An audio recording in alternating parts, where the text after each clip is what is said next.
Hello नमस्कार दोस्तों। आशा करता हूँ आप सब लोग ठीक होंगे।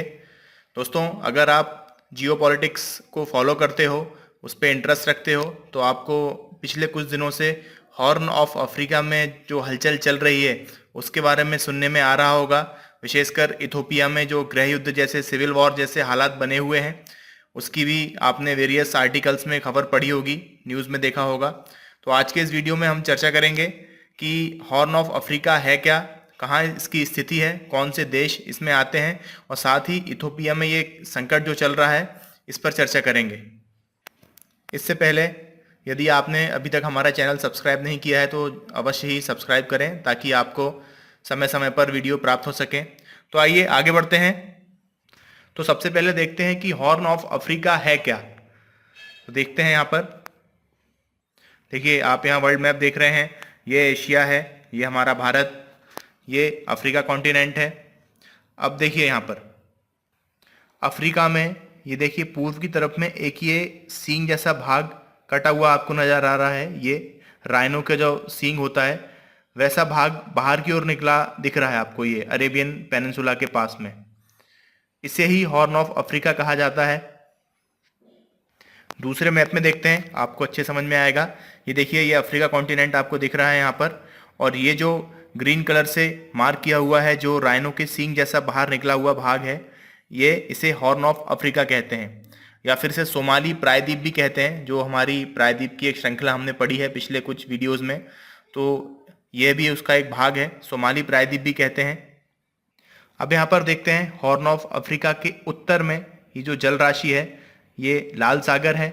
यहाँ बीच में बाब अल मंडेब स्ट्रेट है, उसके बारे में अभी आपको बताऊंगा, और इसके पूर्व में और दक्षिण में हिंद महासागर है।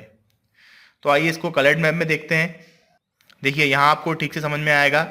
ये जो कलर में दिख रहा है ये है हॉर्न ऑफ अफ्रीका, और उसके अंतर्गत आने वाले देश, माफ़ कीजिएगा, ये जो अलग कलर दिख रहा है आपको ग्रे कलर में, ये है, ये डार्क कलर में है, ये उससे सटे हुए देश हैं हॉर्न ऑफ अफ्रीका के देशों से। अब देखते हैं कौन कौन से देश आ रहे हैं इसमें। तो देखिए, उत्तर से स्टार्ट करते हैं। पहला देश है एरिट्रिया, ये आपको यहाँ दिख रहा है, छोटा देश है। उसके बाद इथोपिया, उसके बाद सोमालिया, जो कि इसकी काफ़ी लंबी तटरेखा है हिंद महासागर में, और उसके बाद छोटा सा एक ये जिबूती। तो ये 4 देश हैं जो हॉर्न ऑफ अफ्रीका बनाते हैं। ये महत्वपूर्ण है, आपको हमेशा याद होना ही चाहिए, कई बार एग्जाम में पूछा गया है। अब इनको याद रखने का सबसे सरल तरीका है, आप सीड याद रख लीजिए। सीड जिसका अर्थ बीज होता है। तो यदि आपसे कोई पूछे कि हॉर्न ऑफ अफ्रीका में कौन कौन से देश या कंट्रीज आते हैं, तो आप सीधे सीड कह सकते हैं। सीड का मतलब S for Somalia, E for Ethiopia, again E for Eritrea, और डी से जिबूती। तो ये बहुत सरल तरीका है, ट्रिक है, आप इसको याद रख सकते हैं कौन कौन से देश हैं। अब इन देशों के बारे में कुछ तथ्य जानते हैं। पहले देखते हैं इरिट्रिया को। ये यहाँ मैप में देख रहे हैं, लाल सागर से इसकी कोस्टल लाइन टच करती है। इरिट्रिया राजधानी है अस्मारा, इंपॉर्टेंट है, आपको याद रखनी चाहिए। मुद्रा है इरिट्रियन नक्फ, या नक्फा भी इसको कहते हैं। पूर्वोत्तर अफ्रीका में स्थित एक यह देश है, बाकी इतना ज़्यादा इंपॉर्टेंट उसमें है नहीं। एक और इसमें इंपॉर्टेंट पॉइंट ये है कि इसके पूर्वी और दक्षिण पूर्वी छोर पर एक बहुत महत्वपूर्ण बंदरगाह है, असेब बंदरगाह जिसे कहते हैं, जो कि अभी वर्तमान में जो विवाद चल रहा है, ये असेब बंदरगाह भी इसका एक कारण है। अभी मैं आगे आगे आपको बताऊंगा। तो यहाँ आप इरिट्रिया की राजधानी और मुद्रा याद रख सकते हैं। आगे देखते हैं, अगला देश है इथोपिया। यहाँ आप मैप में देख रहे हैं इरिट्रिया के नीचे। इसकी राजधानी है आदिस अबाबा, बहुत इंपॉर्टेंट है, अफ्रीकी संघ का मुख्यालय है यहाँ पर। मुद्रा है इथोपियन बिर, इथोपियन बिर यहाँ की नेशनल करेंसी है। इसके बाद एक महत्वपूर्ण पॉइंट ये है इसके लिए, यह अफ्रीका का दूसरा सबसे ज़्यादा जनसंख्या वाला देश है। अब देखिए, दूसरा सबसे ज़्यादा पॉपुलेशन वाली कंट्री है, तो अब आपको यहाँ बताना है कि पहले नंबर पे कौन है अफ्रीका में जिसकी जनसंख्या सबसे ज़्यादा है। आप कमेंट बॉक्स में बताइए। और इसके संबंध में एक महत्वपूर्ण बिंदु यह भी है कि दुनिया का सबसे अधिक जनसंख्या वाला स्थल रुद्ध देश है, मतलब लैंड लॉक्ड कंट्री है दुनिया की सबसे बड़ी पॉपुलेशन की। मतलब इसकी सीमा ना किसी समंदर से मिलती है, ना किसी सागर महासागर से मिलती है, ना ही किसी अन्य देश से मिलती है, अपने ही देश में लैंड लॉक्ड है ये। हालांकि स्टार्टिंग से ही ऐसा नहीं है। 1991 में 1991 में जो एरिट्रिया बना है वो सोमालिया से अलग होकर ही बना है। अगला देश है जिबूती। अब देखिए जिबूती आप यहाँ मैप में देख रहे हैं, बहुत ही छोटा देश है, लगभग 20-22 हज़ार वर्ग किलोमीटर का इसका क्षेत्रफल है और गरीबी है, जनसंख्या भी ज़्यादा है नहीं, और ज़्यादातर जो सरकार यहाँ पर है विदेशी पैसों से, विदेशी ऋण से ही चलती है। अभी यहाँ पर रिसेंटली कुछ सालों पहले ही चाइना ने अपना एक बेस सैन्य अड्डा यहाँ बनाया है, जो कि चाइना की डेप ट्रैप वाली नीति आप जानते ही होंगे। आपने कई जगह पिछले कुछ सालों से देखा है चाइना की यह नीति, जिसमें छोटे और गरीब देशों को इतना पैसा दे देता है कि जब वो लोन उसका ब्याज चुका नहीं पाते हैं तो फिर अपनी ज़मीन लीज पर या गिरवी रख देते हैं। तो इसी के तहत जिबूती भी यहाँ फंसा हुआ है और अपना सैन्य बेस एक दे दिया है चाइना को। खैर आगे देखते हैं। इसकी राजधानी जिबूती ही है और मुद्रा फ्रैंक है। ये मुद्रा यहाँ इंपॉर्टेंट है, आप याद रखिएगा जिबूती की मुद्रा क्या है। अब अगला है सोमालिया। हॉर्न ऑफ अफ्रीका में जितने देश आते हैं उन सब में सबसे ज़्यादा इम्पोर्टेंट, सबसे ज़्यादा महत्वपूर्ण है सोमालिया। इसकी राजधानी है मोगादिशु और मुद्रा है सोमालियन शिलिंग। ये भी इम्पोर्टेंट है, याद रखिएगा। आप यहाँ मैप में देखिए कितनी लंबी तटरेखा है, हिंद महासागर में इसकी काफ़ी लंबी तटरेखा है और अफ्रीका पर सोमालिया का सबसे लंबा समुद्र तट है। अफ्रीका पूरे महाद्वीप में सबसे लंबा समुद्र तट वाला देश सोमालिया है। इसके अलावा जो सोमालिया, जो वहाँ के पायरेट्स हैं, जो समंदर के लुटेरे हैं, उसके लिए भी काफ़ी कुख्यात है। यहाँ से जितना भी व्यापार होता है, देखिए यहाँ से जो शिप्स वेसल्स आते हैं वो यहाँ बावल मंडेप के थ्रू क्रॉस होके रेड सी से फिर आगे यूरोप में जाते हैं सुएज कैनाल से होकर। तो ये जो एरिया है, इस पूरे एरिया में सोमालियन ये जो है पायरेट्स, इनका आतंक होता है और इनसे बचने के लिए, इनसे रक्षा के लिए ही हर साल करोड़ों बिलियन डॉलर्स जो हैं खर्च होते हैं देशों के। इसके अलावा सोमालिया भी एक बहुत लंबे गृह युद्ध से गुजर चुका है। यहाँ की अर्थव्यवस्था भी अच्छी नहीं है, गरीबी काफ़ी अधिक है। तो इस प्रकार ये 4 देश हैं जिनको आप याद रखेंगे और इनके संबंध में कुछ तथ्य हैं उनको भी आप याद रख सकते हैं। अब बात करते हैं इथोपिया में जो कॉन्फ्लिक्ट हो रहा है, जो वहाँ गृह युद्ध चलने की, शुरू होने की जो आशंका है, वो एक्चुअल में है क्या। तो देखिए ये आपको यहाँ स्क्रीन पर दिख रहे हैं, ये इथोपियन प्राइम मिनिस्टर हैं, वहाँ के प्रधानमंत्री हैं, इनका नाम है अबी अहमद अली।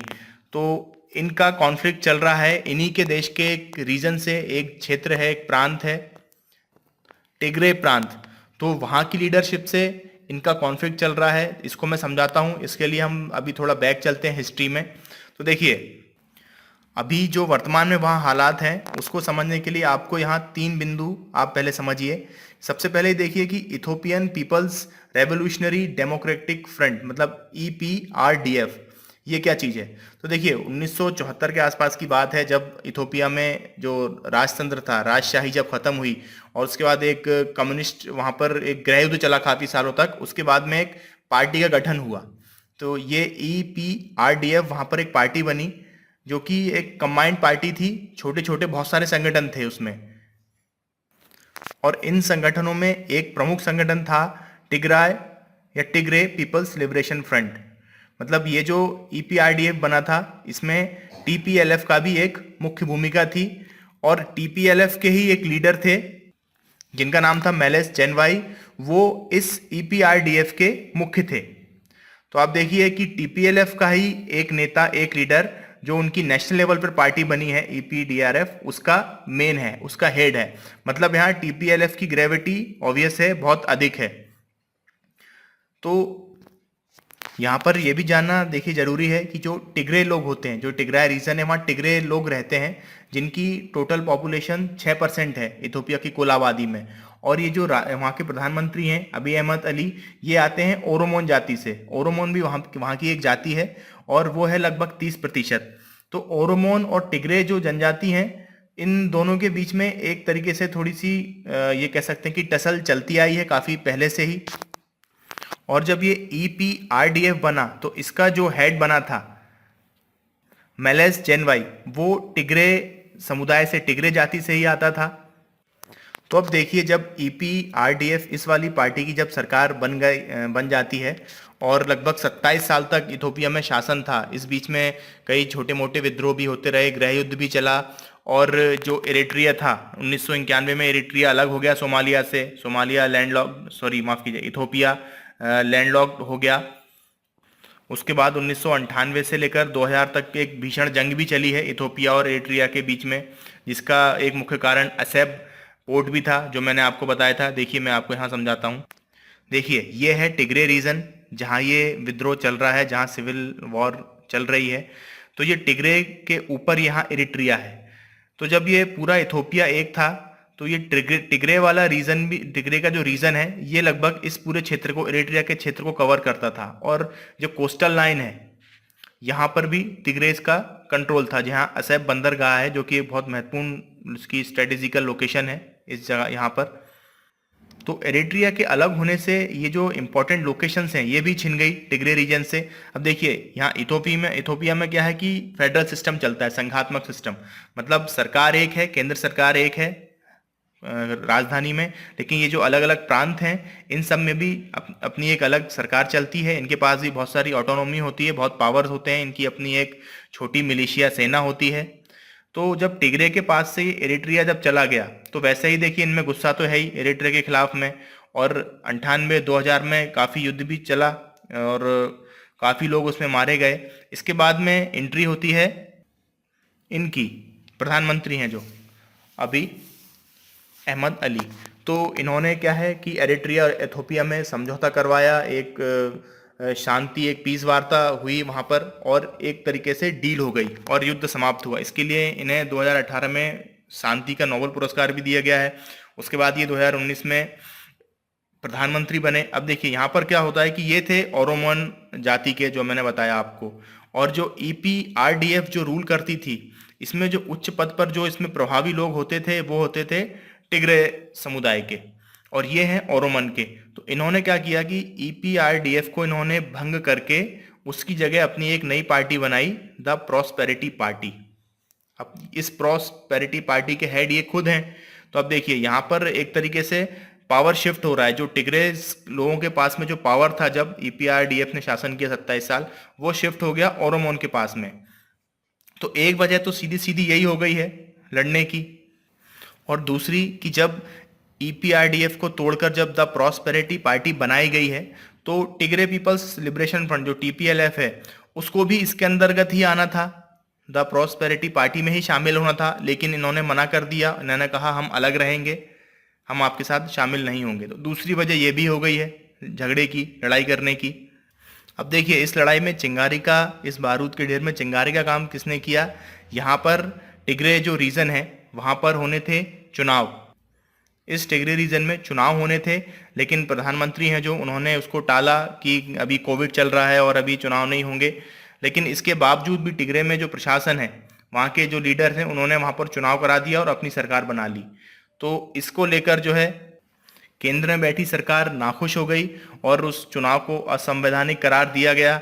इसके बाद में कुछ सैन्य कार्रवाई भी हुई है वहाँ पर, जिसके बदले में जो TPLF है, इनकी खुद की एक अपनी एक मिलिशिया है, मैंने बताया था पहले, इन्होंने जवाबी हमले किए, बॉम्बिंग हुई है। तो कुल मिला के एक युद्ध शुरू हो गया है। जो केंद्र सरकार की जो चौकियां हैं, वहाँ जो टिग्रे रीजन में कुछ चौकियां हैं, उस पर भी कब्जा कर लिया है TPLF ने।